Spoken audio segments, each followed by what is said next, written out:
안녕하세요, 여러분. 우리 지난 시간까지 배운 입력과 출력, 변수와 연산, 그리고 제어 구조에 대해서 배운 것을 우리 오늘은 엔트리를 이용해서 프로그래밍을 한번 해보도록 하겠습니다. 자, 오늘 주제의 제목은 제비뽑기 프로그램입니다. 자, 문제 상황은 이제 학급의 주번을 정하기 위해 무작위로 2명의 학생을 선발하려고 합니다. 그때 우리가 변수, 연산자, 입력, 출력, 제어 구조를 종합하여 한번 제비뽑기 프로그램을 한번 작성해 봅시다. 자, 여러분들 지금 앞에 완성 화면이라고 되어 있는 게 보이지요? 자, 완성 화면에는 지금 이렇게 마법사가 있어야 되고, 마법사가 질문을 했을 때 우리가 여기가 대답을 해야 될 거고, 그러면 총 인원수니까 전체 인원의 대답한 숫자가 들어가겠죠? 거기에 주번 1과 주번 2번이 출력돼서 나오는 것입니다. 자, 그러면 변수가 필요할 것 같은 구조지요, 여러분. 자, 이렇게 한번 문제를 이해하고 분석해 봤습니다. 자, 그러면 두 번째는 알고리즘을 표현하는 건데요. 여러분들 우리 지난번에 우리 수업에서 알고리즘 표현하는 방법 다양하게 많이 있었습니다. 그 중에 순서도를 많이 중요하고 사용한다고 했었던 것도 기억나나요? 이렇게 알고리즘을 순서도로 나타낸 것입니다.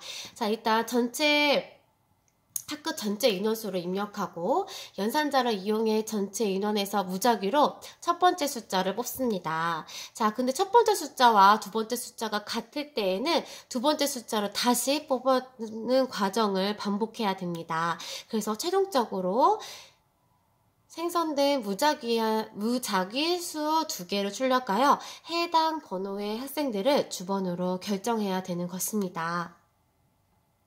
자, 그럼 프로그래밍 하기 전에 여러분들의 필요한 오브젝트가 무엇인지, 그 다음에 필요한 변수가 아까 뭐가 필요했죠? 네, 전체 인원수와 주번 1, 주번 2가 필요합니다. 자, 그럼 선생님하고 함께 엔트리를 한번 작성해 보도록 하겠습니다. 네, 여러분 지금 컴퓨터 바탕화면에 엔트리를 더블 클릭하세요. 자, 엔트리를 더블 클릭하면 이렇게 엔트리 봇이 있고, 자, 이렇게 프로그램 작성하는 부분이 있죠?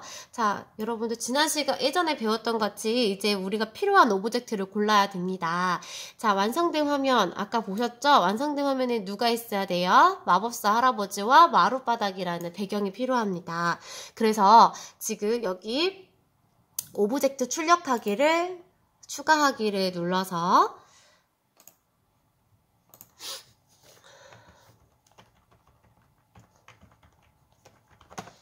마법사 할아버지를 넣고 배경도 마룻바닥으로 넣겠습니다.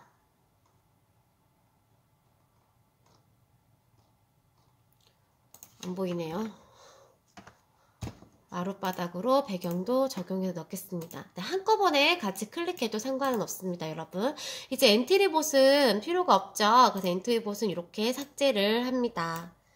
자, 그럼 이 마법사 할아버지 마법사 아저씨를, 이 아저씨를 통해서 우리가 프로그래밍을 하기 때문에 지금 이 할아버지를 클릭해 놓은 상태에서, 이 오브젝트를 클릭해 놓은 상태에서 같이 한번 합시다. 프로그래밍 한번 합시다. 자, 그러면 맨 처음에 뭐가 필요할까요, 여러분? 네, 시작하기가 필요하죠. 근데 우리가 변수가 아까 필요하다고 했습니다. 기억나나요? 네, 변수가 3개, 전체 인원하고 주번 1, 주번 2 이렇게 필요하다 그랬죠. 그 변수는 자료에 가서 변수 만들기. 그럼 여기에서 자, 전체 인원 추가를 합니다. 그 다음에 또 한 명 더 주번 1. 그 다음 또 변수를 추가합니다. 주번 2.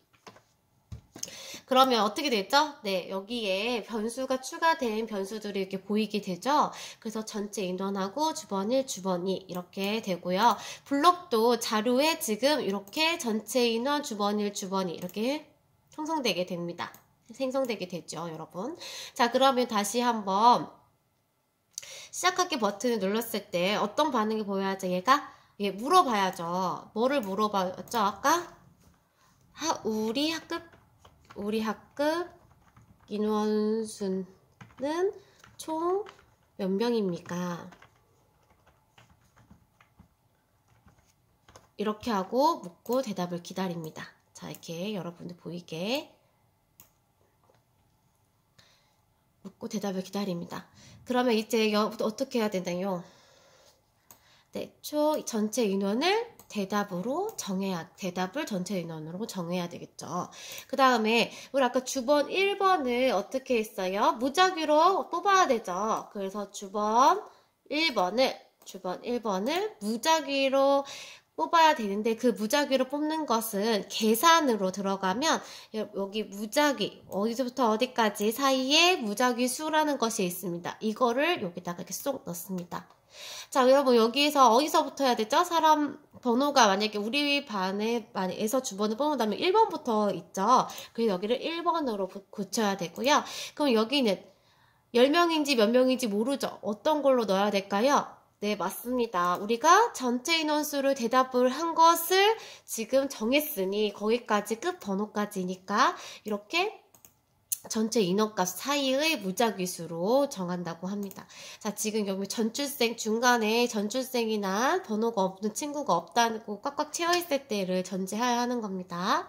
자, 그럼 이렇게 했을 때 아까 그러면 전체 이제 계속 반복하기를 해서 주번 2번은 정해야겠죠?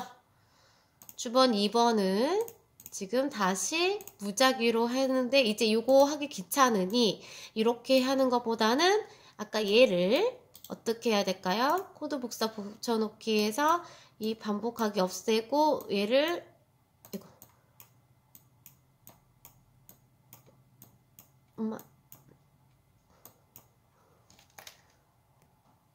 붙여넣기 해서 얘를 이제 여기다가 이렇게 쑥 집어 넣어도 됩니다, 여러분. 자, 그러면 아까 주번 1 말고 이제 주번 2를 1부터 전체 인원의 값 사이의 무작위의 수로 정하는데 얘가 어떻게 하면 안 되죠? 네, 1번하고 2번에 번호가 같으면 수가 같으면 안 된다고 했죠. 그래서 여기도 다시 흐름에서 만일 우리 만일 뭐뭐라면 이것을 가지고 올 겁니다. 여기 밑에. 자, 만일 우리가 이제 판단해서 뭐뭐가 아니면 우리가 무슨 연산자라고 했죠, 여러분? 네, 논리연산자. 이게 필요한 거예요. 자, 논리연산자고 이거는 뭐죠? 비교연산자가 판단에 있는 겁니다. 비교연산자랑 논리연산자를 이렇게 여기다가 이렇게 뒀습니다. 근데 만약에 무슨 값하고 무슨 값이 같으면 어떻게 돼야 돼요? 여러분 주번 이제 여기다 넣어야 되겠죠. 주번 1번하고 주번 2번이 같으면 어떻게 해야 돼요? 맞습니다. 같으면 안 되죠. 그쵸? 그래서 아닐 때, 만약에 얘네들이 같지 않을 때 바로 출력을 해야 됩니다. 같지 않을 때 바로 출력을 해야 되니까 바로 출력을 하는 것을 넣습니다. 그럼 우리 어떤 거랑 어떤 거 합치기라는 거 예전에 한번 사용해 본 적이 있었는데요. 자, 얘를 합치기를 이용해서 주번 1번 주번 1번하고 자, 그 다음에 뭐랑 합칠까요? 두 개를 해야 되는 거니까 앞에 우리 표시를 하기 위해서 컴마를 하나 넣읍시다. 컴마를 넣고 여기는 주번 2값 주번 2값 그러면 주번 2를 주번 1값하고 주번 컴마랑 주번 2값을 출력을 하게 되는 것입니다. 만약에 어떨 때 그렇게 된다고 하는 거죠? 얘네들이 값이 같지 않으면 얘를 출력하는 거예요. 만약에 같게 되면 얘를 어떻게 실행하지 않고 이렇게 다시 계속 무작위로 어떻게 되는 거죠? 주번 2를 계속 산출하는 것입니다. 그럼 얘를 너무 시간이 많으니까 2초 동안으로 좀 줄일게요. 그럼 이걸 계속하면 안 되니까 지금 우리 이걸 어떻게 할 거냐면 중간에 반복을 중단을 해버릴 거예요. 이렇게 출력하는 거. 자, 이렇게 여러분 다 작성했습니까? 자, 그러면 얘를 한번 실행을 한번 해보겠습니다, 여러분. 자, 이렇게 완성 화면이 어떻게 되는지. 자, 우리 학급 인원수는 총 몇 명입니까? 라고 물어봤죠. 그래서 우리는 30명이면 30명. 그러면은 이렇게 무작위로 16번, 13번의 수가 되고 아까 이렇게 출력을 되는 것입니다. 자, 여러분 다 했어요? 자, 그러면 이어서 만약에 인원수가 2명이 안 돼요. 2명을 선출해야 되는데 인원수가 2명이 안 돼. 되게 적은 수, 1명밖에 없어요. 그럼 2명이 못했죠. 전체 인원을 넣을 때. 그럴 때 만약에 입력이 2명 미만일 때 오류 메시지를 출력하고 종료하도록 제비뽑기 만약에 프로그램을 수정하려면 어떻게 해야 될까요? 여기 이 프로그램에서 어떻게 수정을 해야 될까요, 여러분? 한번 생각해 보세요.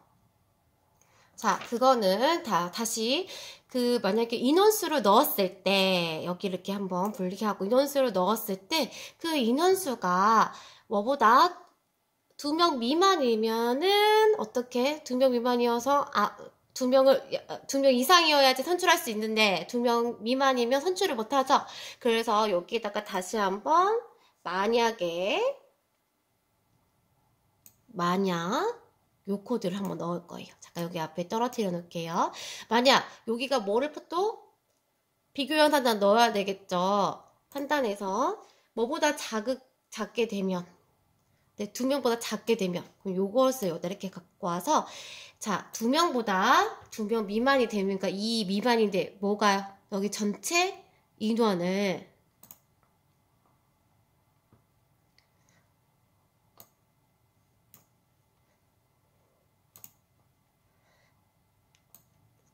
대답을 넣어도 되게 상관없습니다. 자, 여러분 여기 대답을 넣어도 상관없고요. 여기 있는 전체 인원값을 넣어도 뭐 상관없습니다. 근데 여기 앞에서 대답을 전체 인원으로 정했기 때문에 같은 것을 받아오게 되는 거예요. 그 변수의 값에다가 같은 것을 가져오게 되는 것입니다. 자, 그러면 만약에 이보다 작게 되면 자, 어떻게 말을 해야죠? 작게 되면 네, 인원은 2명 이상이어야 합니다. 그래서 한 2초 동안 말하기. 그 다음에 아예 그렇게 해서 2명이어야 되니까 선출하지 못하니까 그냥 프로그램을 종료합니다. 이렇게 그냥 그래서 종료해 버리겠습니다. 그래서 이제 이것도 다시 흐름에 가서 모든 코드를 그냥 아예 멈춰버리게 하고 끝을 내는 거. 그리고 만약에 2명 이상이면 이거를 실행하지 않고 바로 얘를 실행하게 만드는 거예요. 그래서 이렇게 바꾸면 되는 겁니다. 자, 한번 다시 시작하기 버튼을 누를게요. 자, 우리 총 인원수가 몇 명입니까? 하면 예를 들어서 아까 5명이면 선출이 되는 거죠? 근데 만약에 다시 시작하기 해서 1명이면 어떻게 돼요? 2명 이상이어야 합니다. 프로그램을 종료합니다. 라는 게 뜬다는 것입니다. 자, 여러분 이거를 자, 작성을 다 했으면 여러분이 여기다가 제목에다가 뭐라고 쓰냐면 제비뽑기